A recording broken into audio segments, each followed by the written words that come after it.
Let's return to This Week in America. Here's your host, Rick Bratton. Welcome back, everybody, coast to coast, This Week in America. As soon as Gregory Oliver was arrested for a murder and assault that his mentally ill brother committed, he set out on the course to prove just how a judicial system that he believed in could be so corrupt that they would concoct a story that would send an innocent man away for the rest of his life. He couldn't fight it alone, so from the time he was locked up in St. Louis City Jail, he prayed that the Lord would send someone who would believe in his innocence to help him. Little did he know his help was coming from a woman from Michigan who fought alongside him until the governor commuted his sentence. The fight didn't end there because there were still the scars on his name. He entered a fight that would take years to unravel the corruption and legal ties that surrounded his name. He never wavered in his faith in the Lord's leading. He discovered that through all of this, the Lord moves in steps and stages, and in his heart, he was able to be walking free in the Word of God. Born in the inner city of St. Louis, Missouri, Gregory encountered all the situations a young man from the inner city encounters. Fortunately, he received the foundation from his father and mother. From a youth, everyone commented on his smile. He wore it continually, no matter his environment. In his late teens, he enlisted in the Army, served 2 enlistments, 6 years. It's been said encouragement should be his middle name because after you meet him and allow him to share with you, when you leave his company, you know you've been blessed. Walking free from bondage to liberty is his powerful story, and Gregory Oliver is our guest on This Week in America. Gregory, welcome to the program. It's great to have you with us.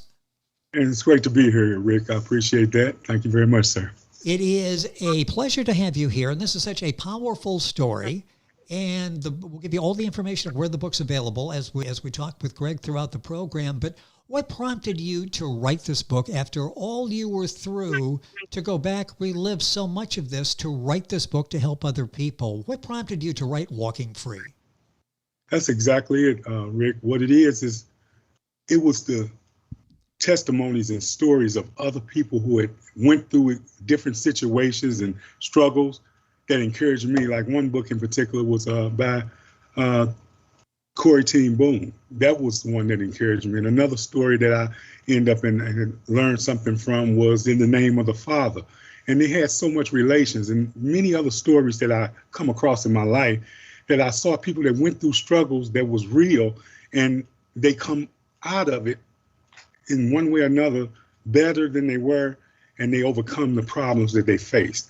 And I knew that the Lord had promised me he was going to bring me out of this mess that I found myself in. And I just trusted him, and it prompted me that I had to do something to probably try to give to the people and let them know that if you run into struggles, trials, tribulations, that you need to keep hope and never give up. And I coined the word while I was inside, don't give up, get up. And that's one of the reasons I felt I needed to write this song, put it on paper and pen, and just make sure that people be able to be helped in situations that they're going through, especially in this time and day. When you read the reviews, you're doing that. And again, it would have been so easy to say, that's behind me. I don't want to live it. I'm going to look forward. I'm going to get rid of the rearview mirror. I'm going to focus on what lies ahead. But what happened to you has happened to so many people in similar circumstances, maybe not to that extent, maybe not being jailed, but problems, turmoil in their lives, and you help all of us get through that. And the book is so well written. The book is Walking Free from Bondage to Liberty by Gregory Oliver. His website is gregoliverwalkingfree.com. Book available at Amazon, the publisher, PraiselPublishing.com. I'll give you all of that during the program, all the information on our website, thisweekinamerica.us. Let's talk about, this is a sequel to your wife's book, Faith Book, and we've had the chance to talk with your wife, Bonnie Oliver, about her book. What is it you intend to get across to your readers? What do you hope the takeaway is when people read Walking Free? I hope that they can understand how God never leaves us alone.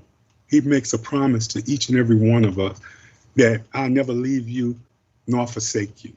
And so the good thing about Walking Free is more of not a journey in itself, but an experience that God has allowed me to go through, and an adventure, a spiritual adventure that even though there was troubles, trials, tribulations, mountaintops and valleys, those situations, God showed me that I can overcome them. And I believe that we need to learn to live an overcoming life. I hope that it'll help the readers to understand that you could be going through the worst thing in your life, but there is an answer to solve that problem. You just have to know how to reach down deep within inside yourself and into the prayer that God has taught you how to pray and believe in his word. And you'll find that answers if you never give up. And most people, before they see the miracle, they usually give up. Well, and you did not, and it's such an inspiration because there were so many points in your life, as you talk about in Walking Free, when it would have been pretty easy to say, okay, you win, I lose, this is my life, and try to adjust to that. And for Gregory, that just didn't happen. Did you ever think, with all the horrible things that were happening to you, you would ever, first of all, come out of it, and second of all, write a book about it? Did that ever occur to you during this entire period? You know, I know that a lot of people will say in themselves, but myself, I looked at it like this, that the Lord made a promise to me that he would bring me out. I believed him, but the reality of seeing that manifest in the real was not there because of so much negativity that was around, so many things that looked like it was just an impossibility. But I knew that our God that I believe in is an impossible working, miracle working God, and he can do things that we can't do. And I had to trust, but I knew that I needed help with this because I was dealing with me and who God has given free will to operate and to function out of that free will that he gives them. And I know that he will not really move, and even though he's sovereign, he won't move their free will. He allows them to do things, even though the things they may be doing is wrong, and they may think they're right. And so that was like, oh, Lord, I just don't see it happening, you know. And I mean, it made it difficult, but I had to believe in spite of hopelessness. And that's what really, you know, it was a difficult task. And it was those situations that made me realize that, hey, am I going to ever come out of here? Am I going to ever see freedom? And the Lord, you know, just would give me encouragement to carry me along. And that's why I said other people's writings and testimonies and stories helped me along the way. Well, you're doing that now. Some people will say, I read this book by Gregory Oliver, and this really helped me turn my life around and gave me what I needed, the motivation to stay and work out my problems. Why do you think the state chose to do what they did to you, knowing you were innocent? And I say that, I touched on that in the introduction when we talked with your wife, Bonnie Oliver, the author of the book Faith Walk, the companion book for this. Everybody, it seems, even in the system, knew that you were wrongly convicted, and you wonder why. How difficult was it for you to understand how I ended up here when everybody pretty much thinks I shouldn't be here?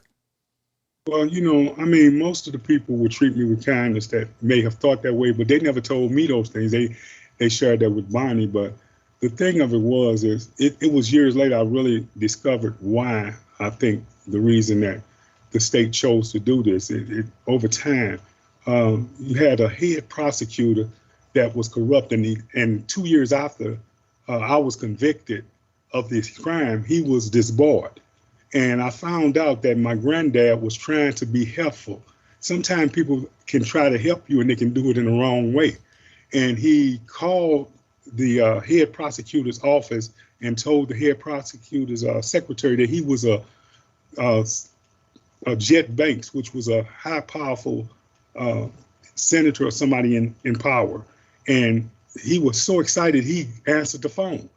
And when he found out it wasn't Jet Banks, he ended up and said that he was Harry Harris, which was my granddad. And he was just trying to talk to the prosecutor to see if the prosecutor would be willing to work out this problem, seeing that he had one of his grandsons that was innocent and the other one had a mental problem. And so the head prosecutor told him, said, Mr. Harris, because you have done this, I'll make sure your grandsons will never see the light of day. And I believe that was the ball that started rolling for the prosecutors that was under him to follow suit to make sure that I was locked in the system, as well as my brother who ended up and died in the system later.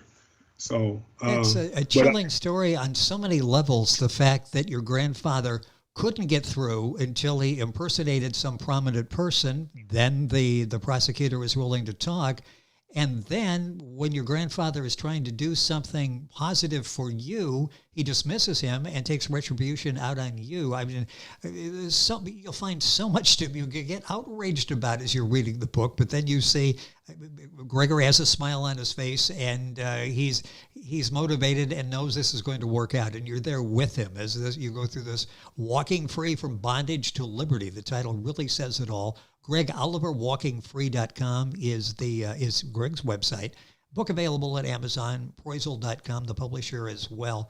Let's talk about when Bonnie entered into your life. You didn't know her. What were you thinking when she walked up to you and said that you were special and you didn't belong there? What impact did that make? Because you got to be thinking, who is this lady?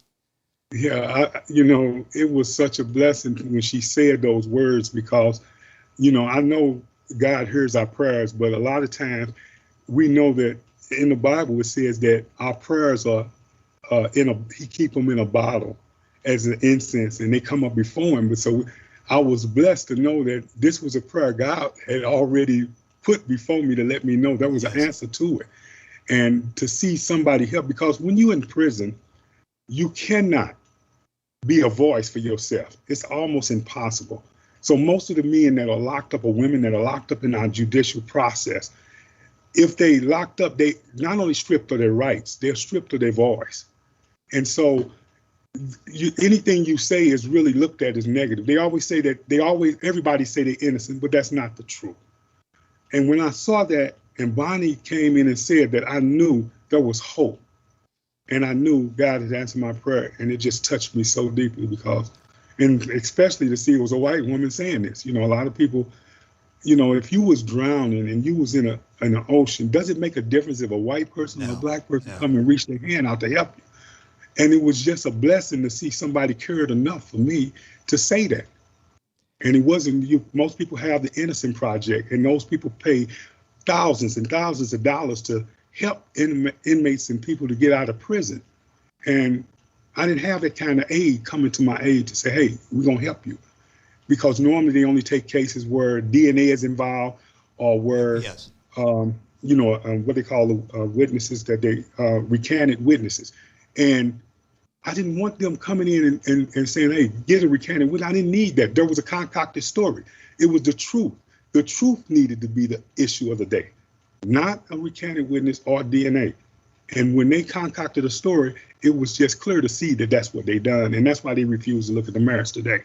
And it was such a blessing to see a woman such as her status come in and say, hey, you don't belong here. That had to be, when you think about it, this was not scientific evidence. This was not a technicality. It was the truth that you could lay out and make the case, and it follows through logically that was not you.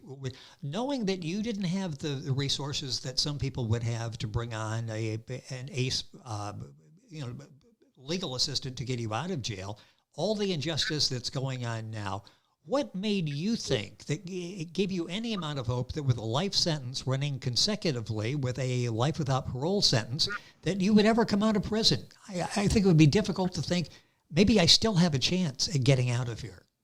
Yes. The thing that we have to live with each and every day in that, each and every one of us have this in our heart, that our system works. And we want to believe that. And I believe that what happened is when they did what they did, and every door seemed to be slammed in my face, it shattered a little more of my confidence I had in our judicial process. And it took a lot for me just to stand up and continue to keep that hope and say, there's somebody in the system that I believe that's real and that care. And I believe that even to this day, and I still believe it. And I found that there are. But then I couldn't see it because I think that they were more interested in supporting an erroneous verdict than allowing an innocent man to walk free. And I believe that. And so even though there is evidence that we do have that's scientific and that they knew and they could see, and they would ignore it, or they either withheld it or they made sure that it wasn't present before jurors. And we found out 2 of the jury members were stacked. They were relatives to the victim and shouldn't have ever been on the jury in the first place. It's just an amazing story. Gregory Oliver. The book is Walking Free from Bondage to Liberty, available at Amazon, the usual places.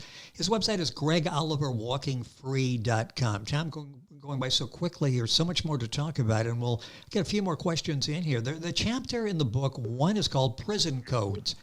Touch on that a little bit, if you would, please. Yes, sir. Prison, a lot of codes that we talk about in prisons, no different than we have codes, rules, and laws and procedures in the world. But in prison, there's a code that men stand by, women stand by as well. And if you are one that's constantly talking to guards, they don't want you to trust in the guards because they feel that the guards is against you. And so if you're talking to guards, they feel that you could be a snitch. And if you're snitching, they can't trust you. So it's a likelihood that if they see you around guards a lot of time and you're talking to guards, then they might even walk up behind you and stick you in the back with a knife. You never know. And they might tell you first and may warn you, and they may not. But if you violate those codes can cost you either your life. And so a lot of times, I found myself a lot of times helping men and praying with men and trying to show them you don't have to live by these codes. You need to live by a different standard. And that's the standard of the Lord that he has set forth for us. And I found myself to have to go by that and to live by his standard and walk in the grace of God so that way I wouldn't have to walk by somebody's codes that was, out there. And I refuse to. Many times men had codes, like if you walk by their cell and look in their cell, if they were messing around with a homosexual or something like that, they looking at you violating their space. That's a code. You don't do that. You don't mess with somebody else's business. And many times I found myself in their stories in the book that I found myself stepping against those codes to be able to help somebody. Because if we bound by codes, we can't really reach out and help people. Yes. Yes. You talk about the history of the prison as well, and it's fascinating how it changed from the penal system to basically, in many cases now, a prison for profit. Briefly talk about that. What does that mean? What are your thoughts? My thoughts on that is, I realize from the history, when you go back, you see that the penal system, and one of the things that the good Lord taught me is I want you to study on every level of law, Judicial, Mosaic, all of the different laws that was created to actually where our system was built from following those particular laws and rules and stuff like that. So when they came up with the prison systems back in the day, I think it was really meant for, just like if you go to church and you repent, then you're good with God because he is the judge of all the earth. So man has adopted a lot of things from the way God done it. So there is an order of things. And so when you look back in those days when they were actually built the prisons and stuff like that, they wanted men and women who were incarcerated to, when they did wrong, they were reformed, and they call it rehabilitation at times, or they would find penance, and then they would repent of the wrong that they done, and then they would be restored back into society. When it was operating that way, I believe that the system was allowed to let itself balance out. Nowadays, it's not balancing out because you have been shifted from that to the profiteering and the it's on the Wall Street. On the market. Oh, yes. The market. And so all of these particular things have changed and shifted. And so it's not about getting justice. It's about how many heads we got in these prisons to continue to operate the way that they operate. And keeping these people locked up is the bottom line of that dollar. And so it's more to that than it is to correcting someone. And so much of the time we have real criminals running our street and operating in our street when they could be filling the prison to be getting corrected instead of being corrected. That would solve the problem. And it's not being solved because we have so many people being locked up for the wrong reasons. It's become a business. You've got shareholders involved, like you said, Wall Street. You've got a number of these that are publicly traded companies. I want to take a second here to talk about bullying that you mentioned in your book, Walking Free from Bondage to Liberty. Gregory Oliver, our guest on the program. What would you like to say to us about bullying? we, growing up, I guess, in schools, and we have let bullies, slip through the cracks. I think sometimes that, we find our bullies in the business world, we find them in the police system, we find them in the judges system, we find them in the prosecutors and our court system. So, people who have either been a bully or they have been bullied. And we have allowed this in our society to become the condition of things. Because when you look at it, even the news media say, hey, the president need to use his bully pulpit. Well, the president isn't supposed to use a bully pulpit. He's supposed to lead the people. And so that shows that we have become accustomed. Right now, even in the news today, we see that the Taliban has bullied the whole country because people have allowed them to do so. And we need to stand up against bullies properly. And I think when we do that, we'll find ourselves, even though we don't have to always take a physical stand against them, sometimes we just need to be a firmer stand against them. And when we do that, we'll find them to say, okay, well, this bully that's doing this, he see that he's really insecure in his own life, and that's the reason he's probably bullying anyway. And so if we would do and deal with those situations, then we would probably have less bullies around. And I worked with a lady here in the Grand Rapids area that started a project called anti-bullying to help young children, because many of our young children were committing suicide because of bullies. Yes. We had many of the young children that was going into school shooting people because they had been bullied and they didn't know how to handle the problem. They took a gun in their hand and they went back and bullied another way. And that's wrong. And sometimes we got experts out here we pay millions and billions of dollars to, and they sit up and say, hey, this is the way to solve the problem. They create these programs when really the fact of it is they need to get to the heart of the situation and try to help these young people to learn how to solve these problems. Walking Free will help some people to see that you can solve problems in a way that's more productive than going out there and putting a weapon in your hand or going out there and bullying somebody back, because Jesus never told us to, smack somebody on the face when exactly. He say, turn another cheek. I mean, that sounds weak, but the Lord has taught me meekness is not weakness. Being meek is saying, I had to do that in prison. And that's a no-no. That's against the code. You can't be weak in prison, because if you're weak, they'll make it and put a dress on you.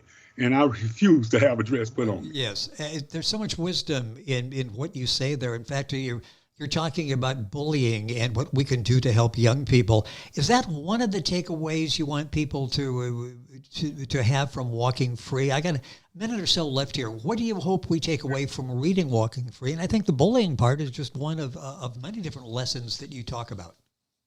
Well, the thing of it is I hope that they can understand, first of all, like I said, it's a spiritual adventure. And then when you're looking through things and you're going through it, like I don't consider myself a prolific writer, but I thank God that he gave me the opportunity to write this book and to share my thoughts and to be able to tell people how you can solve some of the difficult things in your life. And I think one instance, I was down in St. Louis just a couple of days ago, and I ran into a guy because I had to go through fighting the VA for certain situations and different things. And this guy told me he gave up. I said, why would you give up? And I was letting him know that there's a right way in fighting things. You can't give up. If you give up, they win. You have to get up and you have to start looking at ways to go. There's some answer to this problem. And that's why I love mathematics. I did well in math than any other thing because I learned that math teaches us how to solve problems. But the greatest thing that I have learned in life, and I want them to take away from Walking Free, is that the Lord God Almighty is the problem solver. And when we allow him to reside on the inside of our hearts and our lives, no matter what problems we have, he can solve them. And we look to him. When we don't have an answer, we can touch in and tap into his wisdom and understand, and then we can begin to solve the problems we face with each and every day. Well said. It would have been so easy to throw the towel in at any point, and you would still be fighting or accepting, God forbid, the sentence that you were under. But you didn't do that, and there's so many lessons from Gregory's book. Our guest is Gregory Oliver. The book is Walking Free: From Bondage to Liberty. You'll find it, of course, at Amazon, the usual places, published by proiselpublishing.com. That's Proisle. And Greg's got his own website, GregOliverWalkingFree.com. So be sure that you go on the website, check it out. His wife, Bonnie Lou Oliver, the companion book to this is Faith Walk, A Walk from Darkness to Light. You'll find both of these books very powerful, very moving, very inspirational books. This one is Walking Free. Gregory, it's been a pleasure having you on the program. Thank you so much. I really appreciate this. You are a very good writer. Are you working on another book? Anything you're working on now? I don't want to tell the title, share it right now, but yes, I am. I have another book in mind, and I think that it's going to be really touching when it comes forward. Matter of fact, it was really given to my heart way before, but I have learned not to get ahead of God in situations. And even this book had sitting dormant for so long, and my wife would say, "Hey, when are you gonna write the book?" And I would tell people, "Hey, I'm writing the book." She'd say, "When?" And so finally, by the grace of God, thank God for a good mate and how he brings the right person into your life to do the things that you need to do and to motivate you. And so, yes, I look forward to writing another book, and hopefully that it'll come forward to help people in a lot of ways. You don't need the title. It's just good to hear that you're going to do it, and hopefully we'll have a chance to talk about that as well. This book is Walking Free, From Bondage to Liberty by Gregory Oliver. Book available Amazon, the usual places. Greg's website is GregOliverWalkingFree.com. Information on our website for how you can order the book and get information. Gregory, thank you so much for being with us on the program. I really appreciate you telling your story. Thank you for being so honest and being with us. Thank you, sir, and I appreciate you accepting us on the program, sir. It has been our pleasure. Gregory Oliver, our guest. The book is Walking Free, From Bondage to Liberty. His website, GregOliverWalkingFree.com. You're listening to This Week in America, and we're back after these messages. This Week in America is online. You can visit our website, thisweekinamerica.us. Scott Pinkerton, Associate Producer of This Week in America. Jay Anderson, Segment Producer. Ben Watson, Webmaster. Otto Bechet, Director of Engineering and TV Production. This Week in America produced and is a trademark of Blue Funk Broadcasting, LLC. For information on all of our guests and to listen to this week's show, our website again at thisweekinamerica.us. And I'm Sean Bratton, Executive Producer of This Week in America.